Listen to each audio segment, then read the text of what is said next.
Chairman Korangi town Muhammad Naeem Sheikh نے Al Azhar Islamic and modern studies school کی سالانہ تقریب تقسیم انعامات 2025 میں شرکت کی۔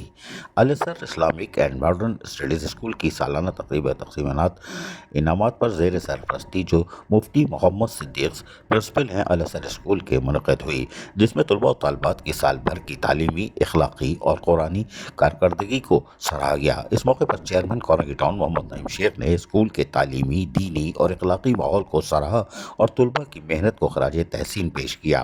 اس تقریب کی سب سے اہم اور روح پرور جھلک یہ تھی کہ اس سال 10 ہونہار طلباء نے قرآن مجید مکمل طور پر حفظ کرنے کی سعادت بھی حاصل کی۔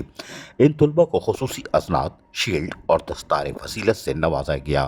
تقریب میں ٹاؤن چیئرمین کورنگی کوآرڈینیٹر سید محی الدین، مفتی عادل غنی، مولانا عبدالکریم عابد، قاری فیض الرحمان عابد، علامہ شفقت الرحمان قاری اور قاری غلام یاسین، مفتی حسن معاویہ، حافظ احمد علی، مولانا محمد احمد سمیت دیگر مہمان جہاں شرکت کر رہے تھے۔ چیئرمین کورنگی ٹاؤن نعیم شیخ نے یقینی طور پر طلباء و طالبات کی کھل کر حوصلہ افزائی کی اور انہوں نے کہا کہ اس تقریب میں آ کر یقینی طور پر ان کو بڑی خوشی حاصل ہوئی ہے۔ اس موقع پر انہوں نے کورنگی ٹاؤن کے تعلیمی ماحول اور خصوصاً آئی ٹی کی جو مرکز ہے اس کے حوالے سے بتایا کہ انہوں نے کورنگی کے طلباء و طالبات کے لیے کیا خدمات انجام دی۔ عزیز عارف، KBS بلدیاتی نیوز، کراچی۔